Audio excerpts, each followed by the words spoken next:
Chapter 3 of The Picture of Dorian Gray by Oscar Wilde. This recording is in the public domain. Read by Bob Neufeld. At 12:30 the next day, Lord Henry Wotton strolled from Curzon Street over to the Albany to call on his uncle, Lord Fermor, a genial, if somewhat rough-mannered old bachelor, whom the outside world called selfish because it derived no particular benefit from him, but who was considered generous by society, as he fed the people who amused him. His father had been our ambassador at Madrid when Isabella was young and prim, unthought of, but had retired from the diplomatic service in a capricious moment of annoyance on not being offered the embassy at Paris, a post to which he considered that he was fairly entitled, by reason of his birth, his indolence, the good English of his despatches, and his inordinate passion for pleasure. The son, who had been his father's secretary, had resigned along with his chief, somewhat foolishly as was thought at the time, and on succeeding some months later to the title, had set himself to the serious study of the great aristocratic art of doing absolutely nothing. He had 2 large town-houses, but preferred to live in chambers, as it was less trouble, and took most of his meals at his club. He paid some attention to the management of his collieries in the Midland counties, excusing himself for this taint of industry on the ground that the one advantage of having coal was that it enabled a gentleman to afford the decency of burning wood on his own hearth. In politics he was a Tory, except when the Tories were in office, during which period he roundly abused them for being a pack of radicals. He was a hero to his valet, who bullied him, and a terror to most of his relations, whom he bullied in turn. Only England could have produced him, and he always said that the country was going to the dogs. His principles were out of date, but there was a good deal to be said for his prejudices. When Lord Henry entered the room, he found his uncle sitting in a rough shooting-coat, smoking a cheroot and grumbling over the Times. "Well, Harry," said the old gentleman, "what brings you out so early? I thought you dandies never got up till 2, and were not visible till 5. "Pure family affection, I assure you, Uncle George. I want to get something out of you." "Money, I suppose," said Lord Fermor, making a wry face. "Well, sit down and tell me all about it. Young people nowadays imagine that money is everything." "Yes," murmured Lord Henry, settling his buttonhole in his coat, "and when they grow older they know it. But I don't want money. It is only people who pay their bills who want that, Uncle George, and I never pay mine. Credit is the capital of a younger son, and one lives charmingly upon it. Besides, I always deal with Dartmoor's tradesmen, and consequently they never bother me. What I want is information. Not useful information, of course. Useless information." "Well, I can tell you anything that is in the English Blue Book, Harry. Although those fellows nowadays write a lot of nonsense. When I was in the diplomatic, things were much better. But I hear they let them in now by examination. What can you expect? Examinations, sir, are pure humbug from beginning to end. If a man is a gentleman, he knows quite enough, and if he is not a gentleman, whatever he knows is bad for him."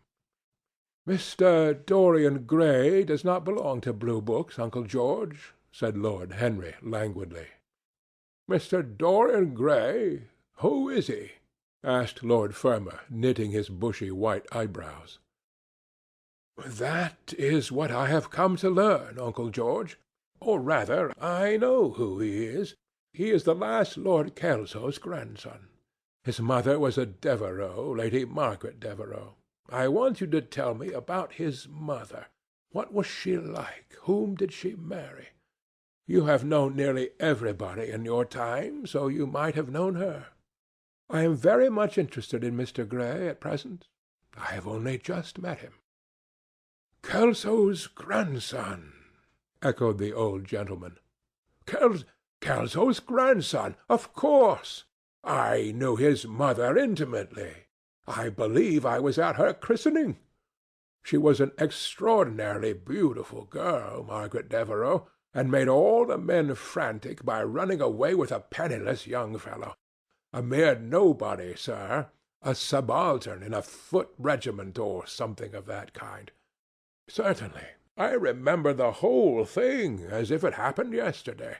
The poor chap was killed in a duel at Spa a few months after the marriage. There was an ugly story about it. They said Kelso got some rascally adventurer, some Belgian brute, to insult his son-in-law in public. Paid him, sir, to do it. Paid him. And that the fellow spitted his man as if he had been a pigeon. The thing was hushed up, but, egad, Kelso ate his chop alone at the club for some time afterwards. He brought his daughter back with him, I was told, and she never spoke to him again. Oh, yes, it was a bad business. The girl died, too, died within a year. So she left a son, did she? I had forgotten that. What sort of a boy is he? If he's like his mother, he must be a good-looking chap. He is very good-looking, assented Lord Henry. I hope he will fall into proper hands, continued the old man. He should have a pot of money waiting for him if Kelso did the right thing by him. His mother had money, too. All the Selby property came to her through her grandfather. Her grandfather hated Kelso, thought him a mean dog. He was, too. Came to Madrid once when I was there. Egad, I was ashamed of him. The Queen used to ask me about the English noble who was always quarrelling with the cabmen about their fares. They made quite a story of it. I didn't dare show my face at court for a month. I hope he treated his grandson better than he did the Jarveys. I don't know, answered Lord Henry. I fancy that the boy will be well off. He is not of age yet. He has Selby, I know. He told me so. And his mother was very beautiful. Margaret Devereux was one of the loveliest creatures I ever saw, Harry. What on earth induced her to behave as she did, I never could understand. She could have married anybody she chose. Carlington was mad after her. She was romantic, though. All the women of that family were. The men were a poor lot, but, egad, the women were wonderful. Carlington went on his knees to her. Told me so himself. She laughed at him, and there wasn't a girl in London at the time who wasn't after him. And, by the way, Harry, talking about silly marriages, what is this humbug your father tells me about Dartmoor wanting to marry an American? Ain't English girls good enough for him? It is rather fashionable to marry Americans just now, Uncle George. I'll back English women against the world, Harry, said Lord Fermor, striking the table with his fist. The betting is on the Americans. They don't last, I am told, muttered his uncle.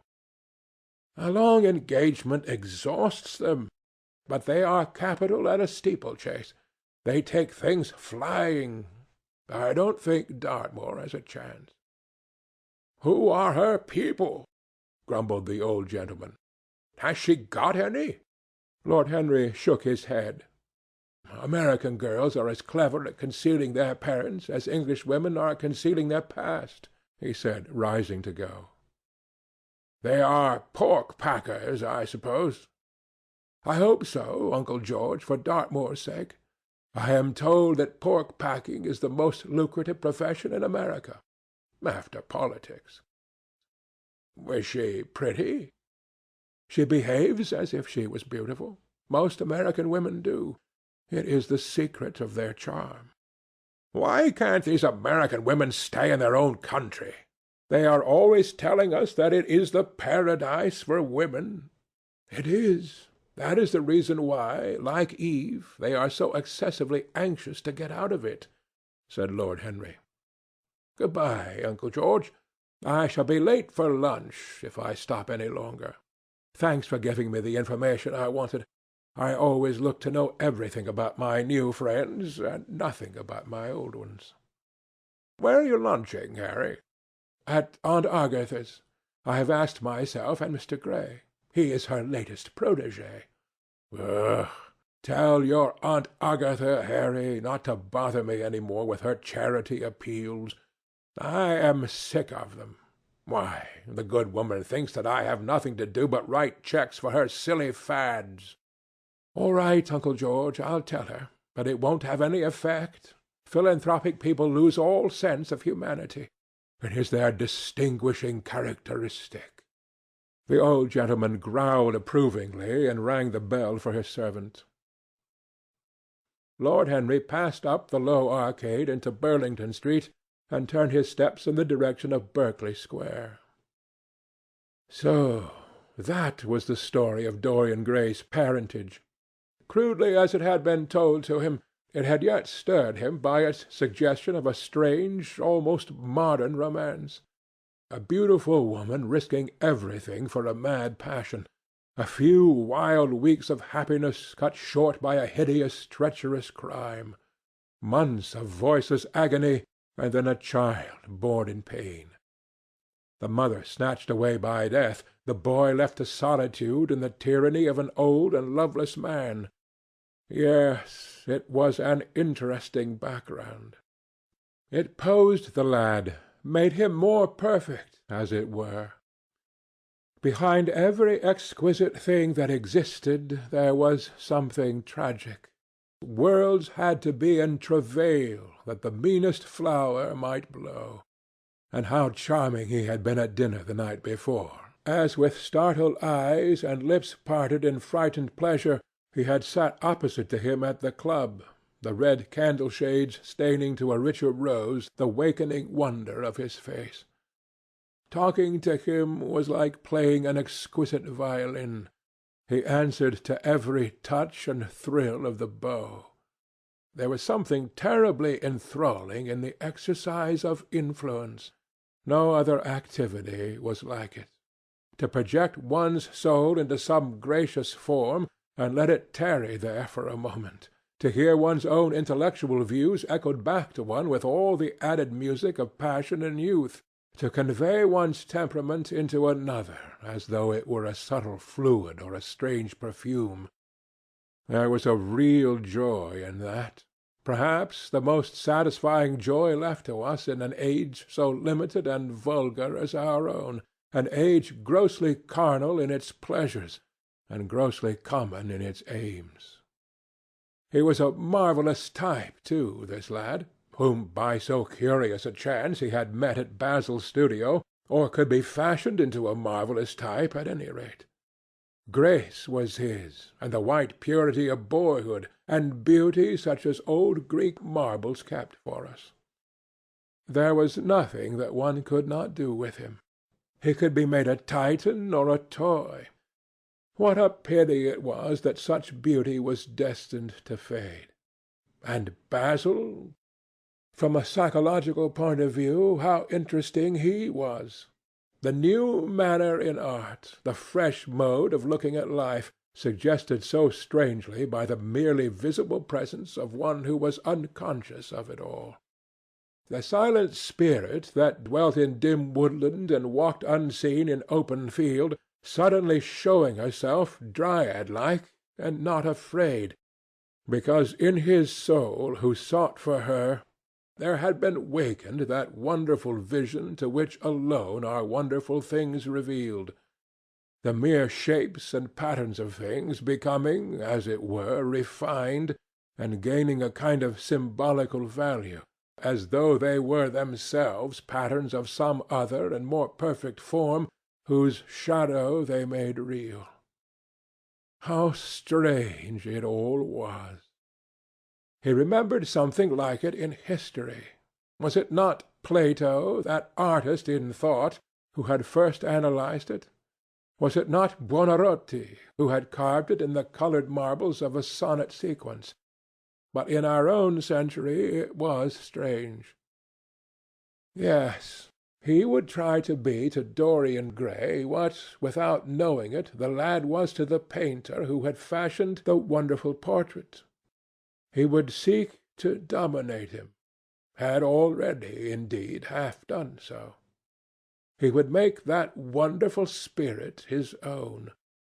There was something fascinating in this son of love and death. Suddenly he stopped and glanced up at the houses. He found that he had passed his aunts some distance, and smiling to himself, turned back. When he entered the somewhat sombre hall, the butler told him that they had gone in to lunch. He gave one of the footmen his hat and stick, and passed into the dining-room. "Late as usual, Harry," cried his aunt, shaking her head at him. He invented a facile excuse, and, having taken the vacant seat next to her, looked round to see who was there. Dorian bowed to him shyly from the end of the table, a flush of pleasure stealing into his cheek.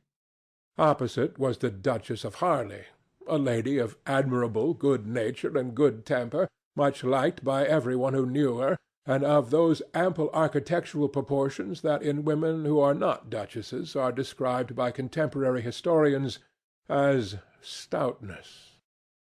Next to her sat, on her right, Sir Thomas Burdon, a Radical member of Parliament, who followed his leader in public life, and in private life followed the best cooks, dining with the Tories and thinking with the Liberals, in accordance with a wise and well-known rule. The post on her left was occupied by Mr. Erskine of Treadley, an old gentleman of considerable charm and culture, who had fallen, however, into bad habits of silence, having, as he explained once to Lady Agatha, said everything that he had to say before he was 30. His own neighbour was Mrs. Vandeleur, one of his aunt's oldest friends, a perfect saint amongst women, but so dreadfully dowdy that she reminded one of a badly bound hymn-book.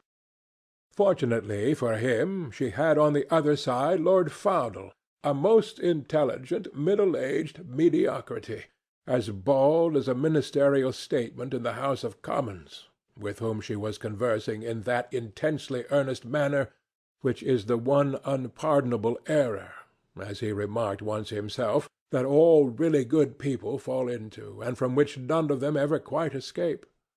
"We are talking about poor Dartmoor, Lord Henry," cried the Duchess, nodding pleasantly to him across the table. "Do you think he will really marry this fascinating young person?" "I believe she has made up her mind to propose to him, Duchess." "How dreadful!" exclaimed Lady Agatha. "Really, some one should interfere." "I am told on excellent authority that her father keeps an American dry-goods store," said Sir Thomas Burdon, looking supercilious. "My uncle has already suggested pork-packing, Sir Thomas." "Dry goods! What are American dry goods?" asked the Duchess, raising her large hands in wonder and accentuating the verb. "American novels," answered Lord Henry, helping himself to some quail. The Duchess looked puzzled. "Don't mind him, my dear," whispered Lady Agatha. "He never means anything that he says." "When America was discovered," said the Radical member, and he began to give some wearisome facts. Like all people who try to exhaust a subject, he exhausted his listeners. The Duchess sighed and exercised her privilege of interruption. "I wish to goodness it never had been discovered at all," she exclaimed. "Really, our girls have no chance nowadays. It is most unfair." "Perhaps, after all, America never has been discovered," said Mr. Erskine. "I myself would say that it had merely been detected." "Oh, but I have seen specimens of the inhabitants," answered the Duchess vaguely. "I must confess that most of them are extremely pretty. And they dress well, too. They get all their dresses in Paris. I wish I could afford to do the same." "They say that when good Americans die, they go to Paris," chuckled Sir Thomas, who had a large wardrobe of Humour's cast-off clothes. "Really? And where do bad Americans go to when they die?" inquired the Duchess. "They go to America," murmured Lord Henry. Sir Thomas frowned. "I am afraid that your nephew is prejudiced against that great country," he said to Lady Agatha. "I have travelled all over it in cars provided by the directors, who in such matters are extremely civil. I assure you that it is an education to visit it." "But must we really see Chicago in order to be educated?" asked Mr. Erskine plaintively. "I don't feel up to the journey." Sir Thomas waved his hand. "Mr. Erskine of Treadley has the world on his shelves. We practical men like to see things, not to read about them. The Americans are an extremely interesting people. They are absolutely reasonable. I think that is their distinguishing characteristic. Yes, Mr. Erskine, an absolutely reasonable people. I assure you there is no nonsense about the Americans." "How dreadful!" cried Lord Henry. "I can stand brute force, but brute reason is quite unbearable. There is something unfair about its use. It is hitting below the intellect." "I do not understand you," said Sir Thomas, growing rather red. "I do, Lord Henry," murmured Mr. Erskine with a smile. "Paradoxes are all very well in their way," rejoined the baronet. "Was that a paradox?" asked Mr. Erskine. "I did not think so. Perhaps it was. Well, the way of paradoxes is the way of truth. To test reality we must see it on the tight-rope. When the verities become acrobats, we can judge them." "Dear me," said Lady Agatha, "how you men argue! I am sure I never can make out what you are talking about." "Oh, Harry, I am quite vexed with you. Why do you try to persuade our nice Mr. Dorian Gray to give up the East End? I assure you he would be quite invaluable. They would love his playing." "I want him to play for me," cried Lord Henry, smiling, and he looked down the table and caught a bright answering glance. "But they are so unhappy in Whitechapel," continued Lord Agatha. "I can sympathize with everything except suffering," said Lord Henry, shrugging his shoulders. "I cannot sympathize with that. It is too ugly, too horrible, too distressing. There is something terribly morbid in the modern sympathy with pain. One should sympathize with the colour, the beauty, the joy of life. The less said about life's sores, the better. Still, the East End is a very important problem," remarked Sir Thomas, with a grave shake of the head. "Quite so," answered the young lord. "It is the problem of slavery, and we try to solve it by amusing the slaves." The politician looked at him keenly. "What change do you propose, then?" he asked. Lord Henry laughed. "I don't desire to change anything in England except the weather," he answered. "I am quite content with philosophic contemplation. But as the 19th century has gone bankrupt through an over-expenditure of sympathy, I would suggest that we should appeal to science to put us straight. The advantage of the emotions is that they lead us astray, and the advantage of science is that it is not emotional." "But we have such grave responsibilities," ventured Mrs. Vandeleur timidly. "Terribly grave," echoed Lady Agatha. Lord Henry looked over at Mr. Erskine. "Humanity takes itself too seriously. It is the world's original sin. If the cavemen had known how to laugh, history would have been different." "You are really rather comforting," warbled the Duchess. "I have always felt rather guilty when I came to see your dear aunt, for I took no interest at all in the East End. For the future, I shall be able to look her in the face without a blush." "A blush is very becoming, Duchess," remarked Lord Henry. "Only when one is young," she answered. "When an old woman like myself blushes, it is a very bad sign.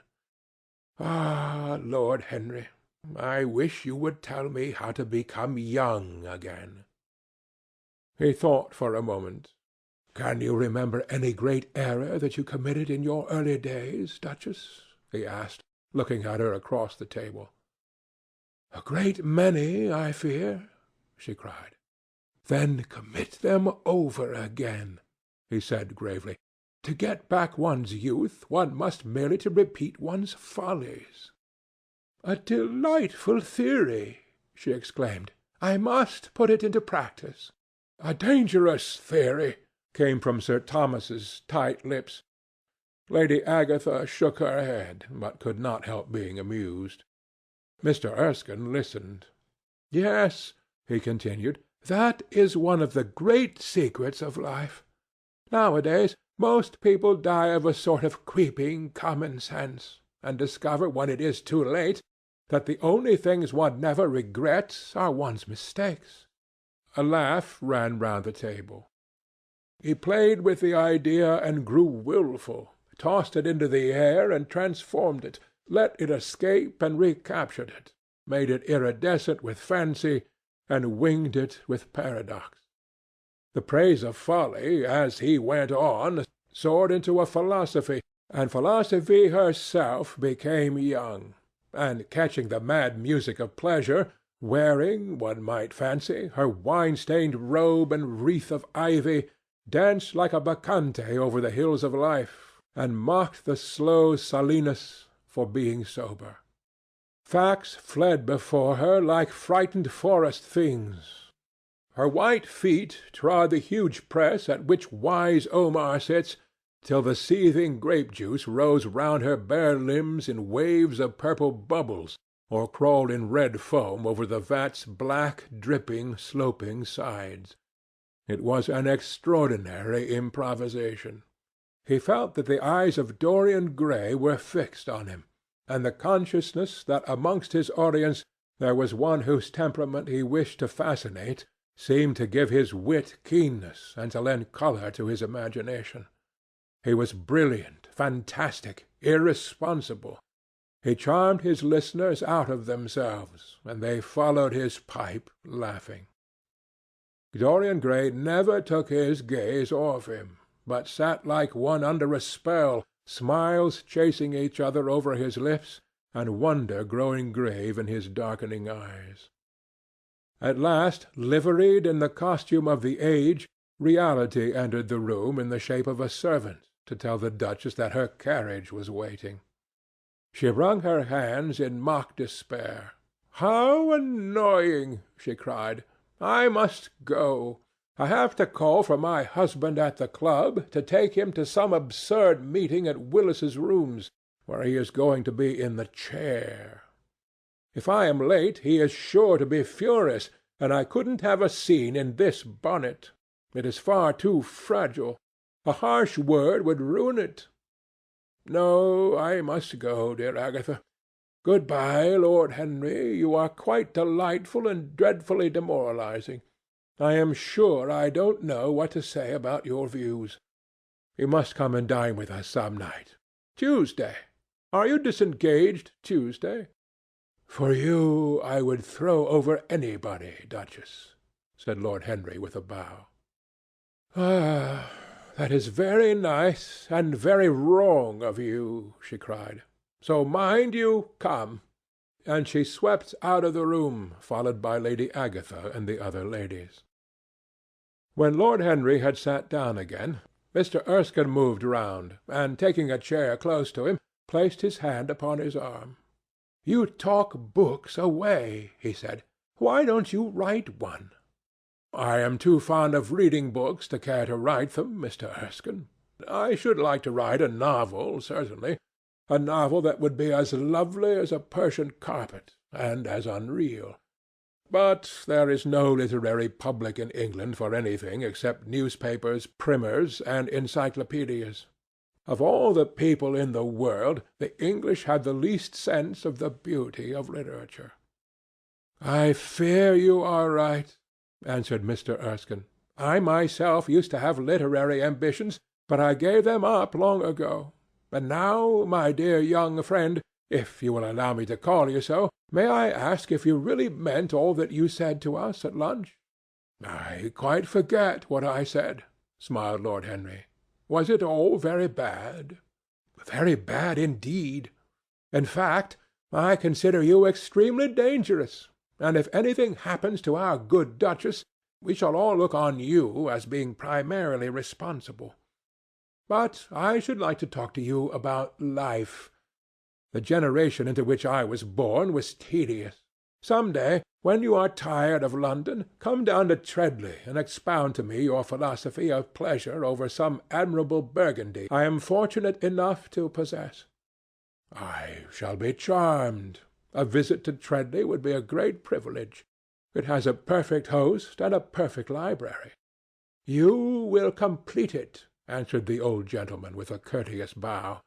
"And now I must bid good-bye to your excellent aunt. I am due at the Athenaeum.